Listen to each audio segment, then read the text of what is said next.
देखिए, मैं इसकी बैकग्राउंड आपको बताना चाहूँगा। माह अप्रैल वर्ष 2024 में एक अभियोग पंजीकृत हुआ थाना गढ़मुक्तेश्वर में, जिसमें एक विशाल सिंघल नामक व्यक्ति ने ये कथन किया कि उनके पिताजी मुकेश सिंघल का एक रोड एक्सीडेंट हुआ था, जिसमें वो गंभीर रूप से घायल हो गए और बाद में उनको मेरठ ले जा करके उनका इलाज कराया गया, परंतु उनकी मृत्यु हो गई। इस संबंध में जो अभियोग रोड एक्सीडेंट का पंजीकृत किया गया था, उसमें विवेचना के बाद पाया गया कि उस वाहन का अज्ञात वाहन का पता नहीं लगा और उसमें फाइनल रिपोर्ट लग गई थी। अब जानकारी हुई है कि जो इंश्योरेंस कंपनीज हैं, उन्होंने ये अपना पैरेलल इन्वेस्टिगेशन कराया था, जिससे उनको पता लगा कि इस व्यक्ति जो मृतक था, उसके नाम पर लगभग 40 करोड़ रुपए से अधिक की इंश्योरेंस पॉलिसीज उनके बेटे ने ली थी, जबकि उनकी वार्षिक आमदनी इससे बहुत कम थी, कुछ लाखों में एक वार्षिक आमदनी थी। तो ये डिस्क्रिपेंसीज को उन्होंने जब जांच करी तो पाया कि इसमें बहुत गंभीर फ्रॉड हुआ है और कई सारी पॉलिसीज ली गई हैं।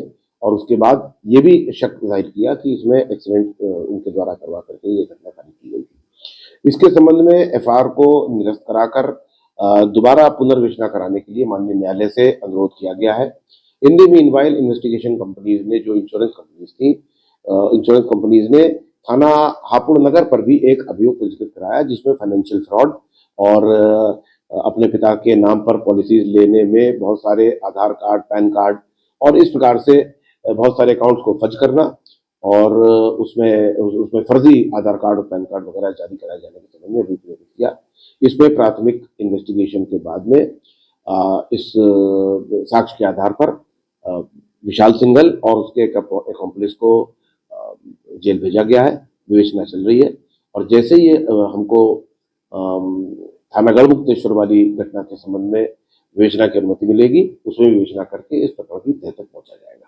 सर, जो इंश्योरेंस कंपनी है उनका ये कहना है कि उनकी मां प्रभा देवी का इसमें मौजूद थी, जिसमें उसने 80 लाख रुपए और पत्नी के नाम पर 30 लाख रुपए का इंश्योरेंस किया। इस पर हाँ, ये इस तरह की बातें आई हैं, लेकिन मैंने जैसा कि आपसे कहा कि हमको इसके संबंध में जो भी फाइनल रिपोर्ट लगी हुई है, उसको माननीय न्यायालय से अनुरोध करके उनको सारी विवरण बता करके उसका हमको री इन्वेस्टिगेशन की अनुमति लेनी पड़ेगी। उसके बाद ही इसके बारे में साक्ष्य के आधार पर भी कहा जा सकता है। सर, इसमें पति पत्नी जो थे, माता पिता इसके और उसके साथ पत्नी, 3 लोगों की मामला सामने आया है। क्या एक्सीडेंट में इसका कोई हाथ लग रहा आपको या ये जानबूझकर सुनियोजित तरीके से मारा गया है?